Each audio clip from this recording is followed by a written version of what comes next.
नमस्कार, आप सीतामढ़ी लाइव देख रहे हैं। मैं हूं राहुल। बिहार में तिरहुत स्नातक उपचुनाव की घोषणा हुई है और यहां पर मेरे साथ निर्दलीय प्रत्याशी के रूप में संजीव भूषण जी हैं, जो महुआवा पंचायत के मुखिया भी हैं। ये लंबे समय तक जदयू के साथ रहे हैं, लेकिन आज नाराज़गी इतनी बढ़ गई है कि इन्होंने निर्दलीय प्रत्याशी के रूप में अपना नामांकन दाखिल कर दिया है। संजीव जी, क्या वजह रही कि सबसे पहले मुझे ये बताइए कि क्या वजह रही कि आप इतने करीब जदयू के रहे हैं, फिर अचानक से आप निर्दलीय प्रत्याशी के रूप में चुनाव लड़ रहे हैं? पहले सभी तिरहुत स्नातक निर्वाचन क्षेत्र के परिवारजनों को प्रणाम, सभी स्नातक मतदाताओं को प्रणाम। नाराज़गी कुछ भी नहीं थी, पार्टी में थे, पार्टी के साथ काम कर रहे थे और लंबे समय से थे। जिला अध्यक्ष भी रहे कला संस्कृति खेल जदयू सीतामढ़ी का 5-6 सालों तक, और इस बात से इस्तीफ़ा नहीं दिए कि टिकट किसको मिला। टिकट तो स्वाभाविक है कि सीतामढ़ी और तिरहुत स्नातक निर्वाचन क्षेत्र से बाहर के लोगों को दिया गया। सीतामढ़ी शिवहर से किसी का अगर टिकट मिलता तो कोई दिक्कत नहीं था, किसी भी जाति धर्म के किसी भी लोगों को ये सीट पे माननीय विधान पार्षद महोदय, जो माननीय सांसद हैं, वो चुनाव लड़ रहे थे। लोगों का अपार जन समर्थन उन्हें मिलता था, तो हम लोगों को भी आशा था कि यहाँ ही किसी लोगों को चुनाव में टिकट मिलेगा। लेकिन पार्टी ने तिरहुत से बाहर के लोगों को चुनाव में टिकट दे दिया। उसके लिए भी बहुत बड़ा बात नहीं था।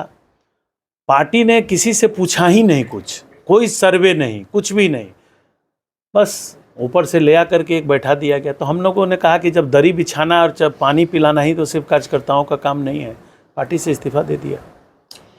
मैंने कई तस्वीरें देखी है जिसमें आप मुख्यमंत्री जी जब भी आते हैं सीतामढ़ी तो उस तस्वीर में आप नज़र आते हैं। देवेश चंद्र ठाकुर के भी आप काफ़ी प्रिय रहे हैं। ऐसे में क्या लगता है, जदयू कैंडिडेट के खिलाफ आप नामांकन पर्चा भर के कितना प्रेशर आपके ऊपर आएगा? हम पर कोई प्रेशर काम नहीं करता है, हम प्रेशर में जीने वाले लोग भी नहीं हैं। और रहा सवाल माननीय सांसद महोदय का, तो पिछले 35-40 वर्षों से पारिवारिक संबंध है। उस संबंध से इस राजनीति को जोड़ना कहीं से ठीक नहीं है।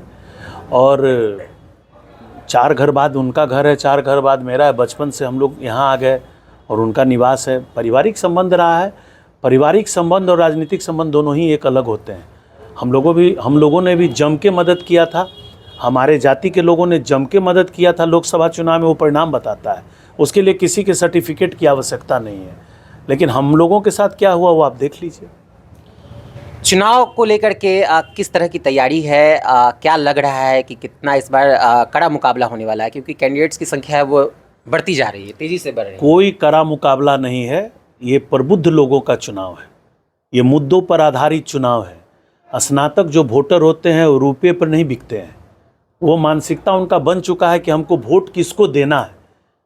ठीक है, जो तिरहुत स्नातक निर्वाचन क्षेत्र के स्नातक बंधु हैं उनके लिए काम क्या हुआ है, वो ठगे हुए महसूस कर रहे हैं। जो अब वो भी परिवर्तन चाहते हैं, स्वाभाविक है परिवर्तन चाहते हैं, और इस बार परिवर्तन होना तय है। इसमें कहीं से कोई संदेह नहीं है कि परिवर्तन होगा। सीतामढ़ी में जो ग्रेजुएशन का जो ग्रेजुएट छात्रों का जो समस्या रहा है कि यहाँ एक यूनिवर्सिटी नहीं है, पीजी का कॉलेज एकमात्र है। बहुत लंबे समय से यहाँ के छात्र शिक्षा को लेकर के जो है वो संघर्ष करते रहे हैं। नहीं, शिक्षा की बात तो कीजिए ही मत, कुछ है ही नहीं। आप एग्ज़ाम के बाहर आइए, एग्जामिनेशन हॉल के बाहर आइए, क्वेश्चन पेपर आउट हो गया, आपका 1 साल का मेहनत बेकार चला गया, पेपर कैंसिल हो गया। कुछ नहीं हो रहा है ना, कुछ हो ही नहीं रहा है। आप कहीं से देखिए ना, शिक्षा के क्षेत्र में किस तरीके का काम हो रहा है, कौन सा रिजल्ट टाइम पे आ रहा है, किन बच्चों का पढ़ाई हो रहा है।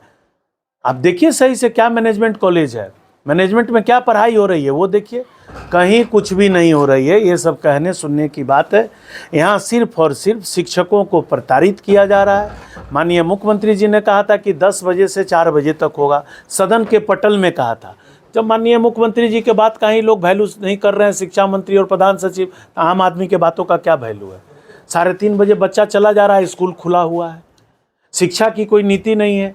पति का पोस्टिंग है डुमरा में, पत्नी का पोस्टिंग है भीठा मोड़ में। 4:30 में हाजिरी बना के निकलेंगे, बच्चा रहे चाहे नहीं रहे। कोई सर्वे नहीं हो रहा है। स्नातक का कोई सर्वे हुआ है कि कितने जिले में कितने बेरोजगार हैं, उन बेरोजगारों को नौकरी कैसे मिलना चाहिए? उनका कोई एक इंडेक्स तैयार है? आप पता कर लीजिए, कोई इंडेक्स नहीं है, कुछ नहीं है। जातिवाद पर आधारित चुनाव, लोग अंत में कहते हैं कि जातिवाद पर आधारित चुनाव होगा, बस उसी में वो दौड़ने लगते हैं। लेकिन ये चुनाव बिल्कुल ही अलग होगा और अच्छे अच्छे लोगों को समझ में आ जाएगा कि कौन क्या है। क्या चुनावी घोषणा पत्र है आपका तिरहुत को लेकर के? मैंने बताया थोड़ी देर पहले भी कि 5 मुद्दों पर हम चुनाव लड़ रहे हैं। एक, तिरहुत में व्यापक जो बेरोजगारी है स्नातकों के बीच, बच्चे बच्चियों के बीच, उनका प्रॉपर इंडेक्स हो, उनको पढ़ाई कहाँ तक कर रहे हैं, उनके बेरोजगारी के लिए कैसे स्किल डेवलपमेंट प्रोग्राम चलाया जाए, कैसे उनको दक्षता कंप्यूटर के क्षेत्रों में हो, उनको बेल्ट्रॉन में कैसे नौकरी हो, छोटे छोटे सरकारी संस्थानों में संविदा पे जो नौकरी निकलते हैं उसमें उनको एजुकेट किया जाए कि आप इस तरीके से पढ़ाई पढ़िए, कम से कम इस ज़िले में आपका ऐसा हो। तो इस दिशा में वो होना चाहिए। एक दूसरा ये होना चाहिए कि लाइब्रेरी अच्छी होनी चाहिए तिरहुत स्नातक का। हर ज़िले में एक तिरहुत भवन होना चाहिए जिसमें तिरहुत स्नातक के जितने भी लोग एग्ज़ाम देने जाए, तिरहुत से जितने भी लोग स्वास्थ्य की जांच कराने पटना आते हैं, तिरहुत के लोग जितने भी कोर्ट कचहरी जाते हैं, उनके लिए एक भवन हो जो निःशुल्क हो, जहाँ खाने पीने की व्यवस्था हो।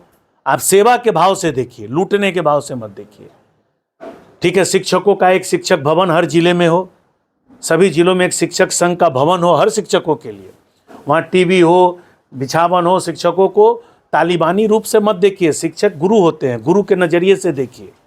यही मेरा 5 अहम मुद्दा है जिस पर हम काम करेंगे। तो ये है संजीव भूषण जो अपनी बातों को रख रहे थे। आप देख रहे हैं सीतामढ़ी लाइव। धन्यवाद।